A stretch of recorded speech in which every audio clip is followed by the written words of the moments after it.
Chadha Sir, thank you for giving me an opportunity to speak on this bill.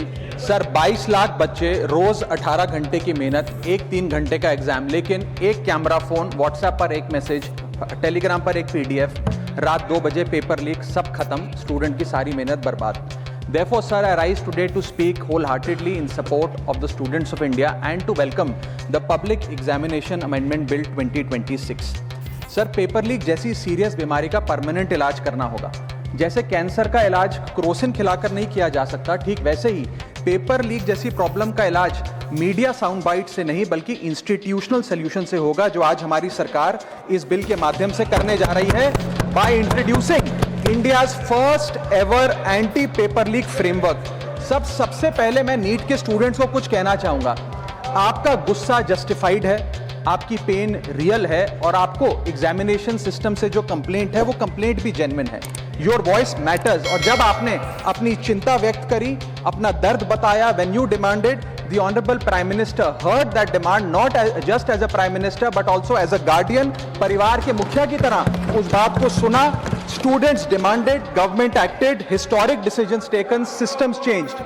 Sir, जब एक student NEET जैसे public exam की preparation करता है तब वो अकेला तैयारी नहीं करता, उसका पूरा परिवार प्रिपरेशन करता है. माँ अपनी छोटी छोटी जरूरतें रोक देती है, घर का बजट कम करती है. पिता फैमिली की सेविंग्स को कोचिंग फीस, रेंट और टेस्ट सीरीज पे खर्च करता है. फैमिलीज को लोन तक लेना पड़ता है. और स्टूडेंट खुद कोटा, जयपुर, चंडीगढ़, दिल्ली, पटना जैसे शहरों में जाकर घर से दूर रहता है. दिन में 18 घंटे पढ़ता है, रात 2 बजे तक पढ़ाई करता है और फिर अलार्म लगाकर सुबह 5 बजे क्लासेस के लिए उठ जाता है. परिवार से दूर, कोई सोशल लाइफ नहीं, कोई त्योहार फेस्टिवल नहीं, सोशल मीडिया, फ्रेंड से दूर, और अपनी स्लीप और अपनी हेल्थ से भी कॉम्प्रोमाइज करता है, क्योंकि उसे पता है कि जब वो पेपर लिखेगा तो सिर्फ पेपर नहीं, अपनी फैमिली के लिए एक बेटर फ्यूचर लिखने जा रहा है. और फिर एक दिन एग्जाम की तारीख पर उसे पता लगता है कि 3 साल से वो जिस पेपर की तैयारी कर रहा था वो पेपर किसी ने पहले ही पैसे देकर हासिल कर लिया, पेपर लीक हो गया. और इस समय सर सिर्फ पेपर लीक नहीं होता, उस स्टूडेंट का मेहनत, उसकी ड्रीम्स, उसकी सेल्फ बिलीफ, उसका ट्रस्ट, उसकी एस्पिरेशंस, ये सब लीक होती हैं और उसकी मेंटल और फिजिकल हेल्थ पे असर पड़ता है. I understand that pain sir, because मैं खुद भारत के अभी कुछ साल पहले ही भारत के एक पब्लिक एग्जामिनेशन सिस्टम का स्टूडेंट रहा, चार्टर्ड अकाउंटेंसी का.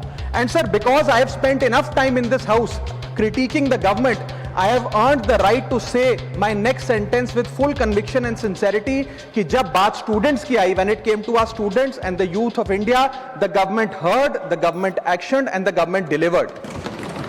स्टूडेंट्स का फीडबैक लिया, स्टूडेंट्स की डिमांड्स को ऑनर किया और ये डेमोन्स्ट्रेट किया कि सरकार स्टूडेंट्स के साथ खड़ी है. जिस उम्मीद के साथ स्टूडेंट्स ने अपनी मांग प्राइम मिनिस्टर साहब के सामने रखी, उस चिंता को, उस दर्द को समझते हुए तमाम एक्शन लिए गए, तमाम स्टेप्स लिए गए, जैसे कि शॉर्ट टर्म और long term steps. Number 1, paper leak के बाद इमीडिएटली री एग्जाम कराया गया ताकि साल बर्बाद ना हो.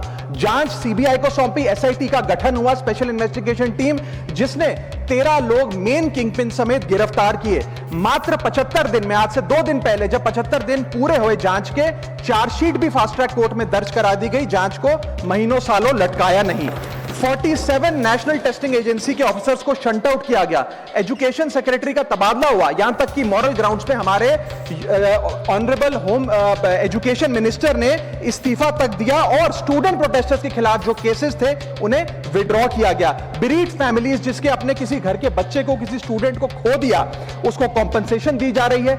एग्जाम सिक्योरिटी प्रोटोकॉल्स को स्ट्रेंथन किया जा रहा है और अगली बार से यह नीट का पेपर ओएमआर शीट से नहीं बल्कि फुल्ली कंप्यूटर बेस्ड टेस्टिंग से कराया जाएगा ताकि remotest chance of paper leak भी एलिमिनेट कर दिया जाए. इसी के साथ साथ सरकार ने एक हाई पावर टास्क फोर्स का गठन किया है जो फर्दर रिफॉर्म्स अंडरटेक करेगी कि भारत के पब्लिक एग्जामिनेशन सिस्टम की इंटेग्रिटी को कैसे प्रिजर्व और प्रोटेक्ट किया जाए. और इसमें इंडिया के मोस्ट अक्लेम्ड एक्सपर्ट्स जैसे कि नंदन नीलकनी साहब को समिति में डाला गया है. इसी के साथ साथ डेटरेंस क्रिएट करने के लिए, अपराधी के मन में खौफ पैदा करने के लिए एक ऐसा कानून लेकर आज सरकार सदन में आई है जिसके पास होने के बाद कोई अपराधी सपने में भी यदि पेपर लीक करने का सोचेगा तो उसकी रूह कांप जाएगी।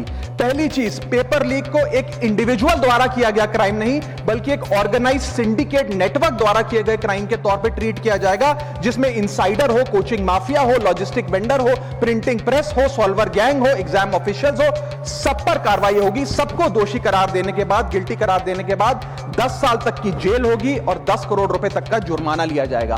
सारे ऑफेंसेस को cognizable, non bailable, non compoundable बनाया गया। एक स्पेशल टास्क फोर्स का गठन किया गया कि अब कभी भी यदि पेपर लीक की संभावना भी उत्पन्न होती है तो यह स्पेशल टास्क फोर्स जांच करेगी और यह इन्वेस्टिगेशन सालों साल नहीं लटकाई जाएगी। 2 महीने के अंदर अंदर से इस इन्वेस्टिगेशन को कंप्लीट करना होगा।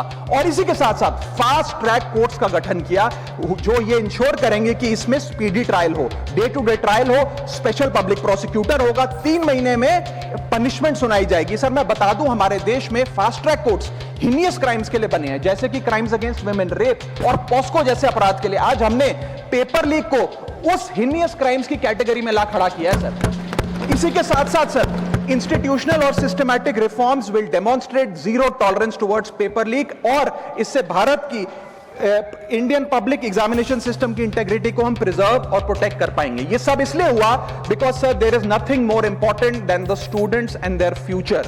Sir their voices mattered, their voices were heard and systematic and systemic changes have been brought in. उनकी आवाज को, स्टूडेंट्स की आवाज को कोई पॉलिटिकल चैलेंज नहीं, बल्कि एक परिवार की भीतर की चिंता की तरह समझकर, जैसे घर के बच्चे घर के बड़े से अपनी चिंता व्यक्त करते हैं, दर्द व्यक्त करते हैं, डिमांड्स रखते हैं, ठीक वैसे ही सरकार ने ये तमाम फीडबैक लेते हुए एक्शन लिया। Sir Benjamin Franklin, American philosopher, statesman, diplomat रहे, उन्होंने कहा था well done is better than well said. सालों तक इस देश में पेपर लीक होता आया, लेकिन सिर्फ डिस्कशन और सिर्फ साउंड बाइट हुई। आज एक्शन हो रहा है, सिस्टमैटिक रिफॉर्म्स आ रहे हैं और भारत का पहला एंटी पेपर लीक फ्रेमवर्क बनके तैयार है और आपके सामने है।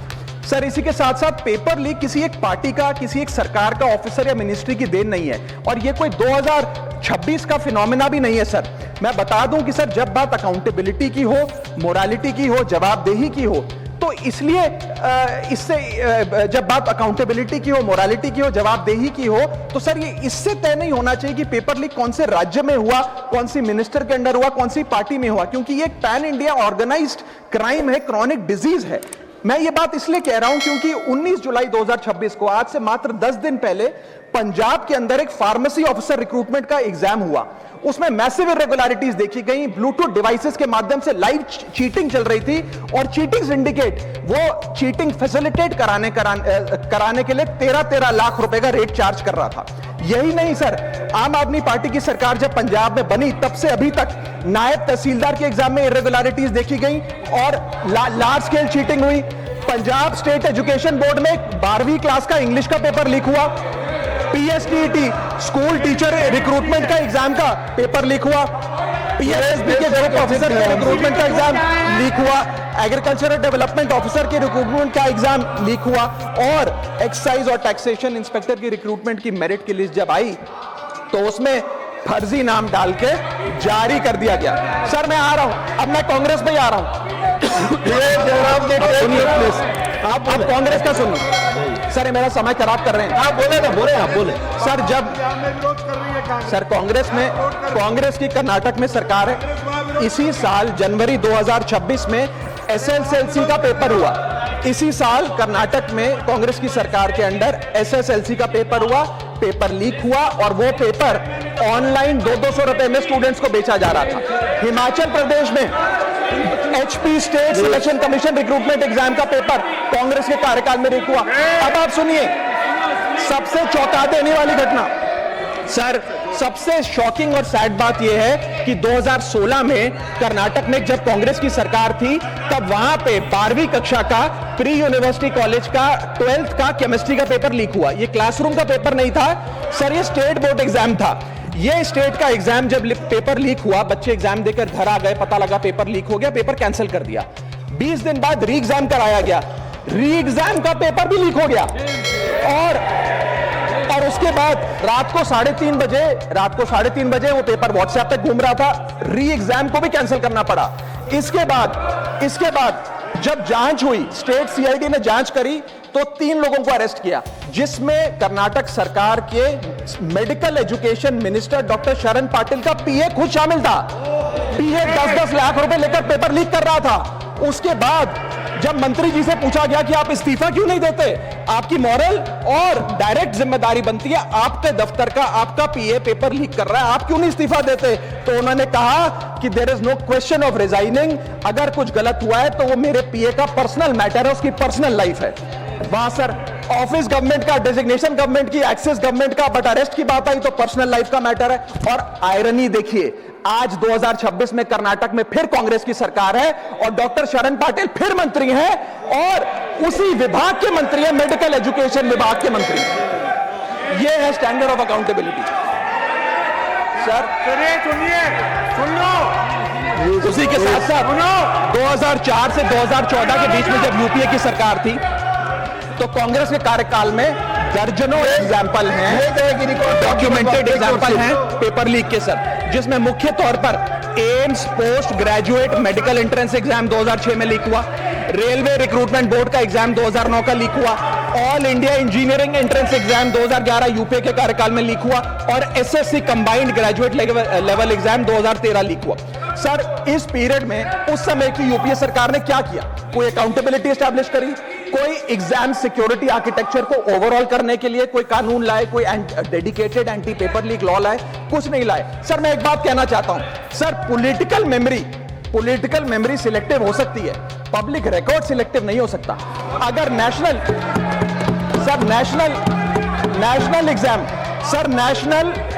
एग्जाम का पेपर लीक अगर नेशनल क्राइसिस है, जो कि है, तो सर ऑपोजिशन रूल्ड स्टेट का पेपर लीक एक लोकल इंसिडेंट कैसे हो सकता है? सर स्टूडेंट में तो फर्क नहीं होता।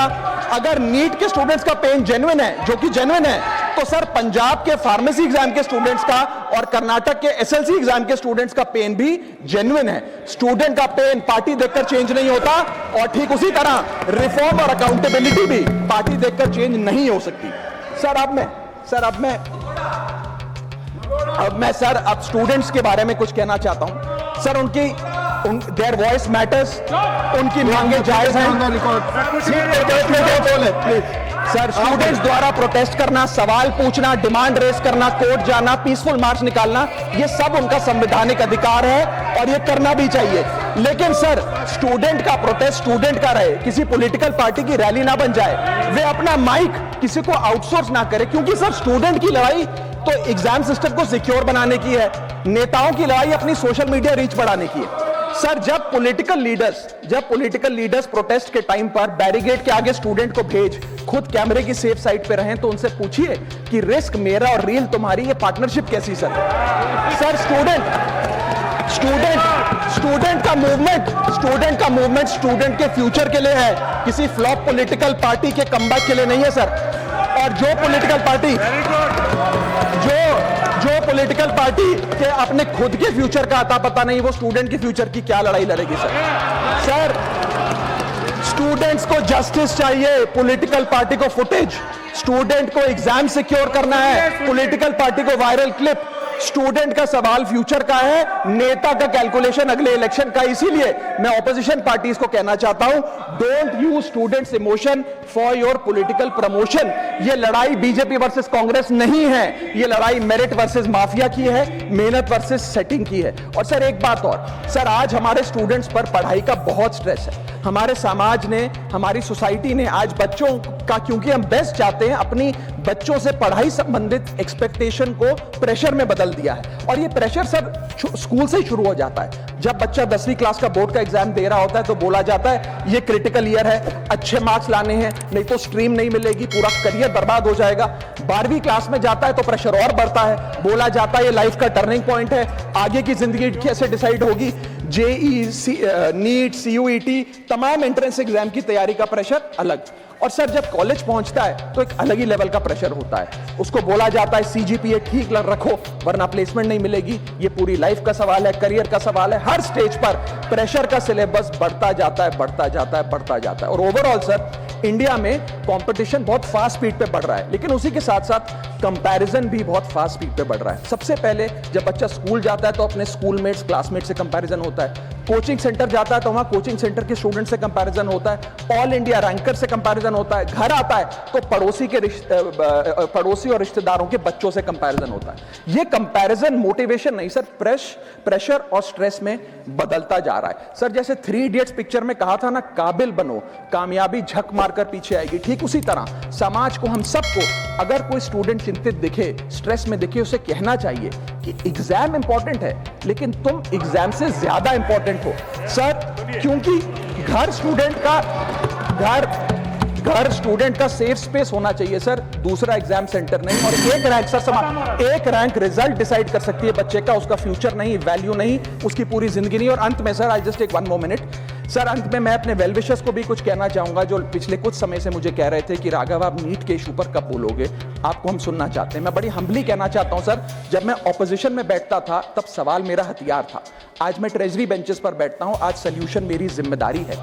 मैं भी रोज कैमरे के सामने आकर साउंड बाइट दे सकता था, लेकिन मुझे हेडलाइन नहीं सर, मुझे आउटकम चाहिए। और जब मैं ऑपोजिशन में था तब मेरा काम इशू रेस करना और सवाल उठाना था, और पूरा सदन, और आप जानते हैं मैंने वो काम पूरी ईमानदारी से किया। लेकिन आज मेरा रोल कैमरा के सामने अटेंडेंस लगाने का नहीं है, मेरा role is my focus is to fix the system. इसीलिए मैंने अपने आप से एक वादा किया, I made a promise to myself कि मैं इस मुद्दे पर पार्लियामेंट में बोलूंगा, और उस दिन बोलूंगा जिस दिन हम प्रॉब्लम सॉल्व कर रहे होंगे, सोल्यूशन लेकर आएंगे, when the system is getting fixed. And today is that historic day when the system is getting fixed. और सर, बिकॉज आज जो रिफॉर्म्स हम लेकर आए हैं, जो सरकार सदन में लेकर आई है, वो इतने जरूरी हैं, क्योंकि इन रिफॉर्म से सिस्टम और मजबूत होगा, पेपर और सिक्योर होगा, एग्जाम फेयर होगा, मेरिट का सम्मान होगा, माफिया जेल में होगा, सरकार पहरेदार होगी, कार्रवाई दमदार होगी, स्टूडेंट्स की जीत होगी, माफिया की हार होगी।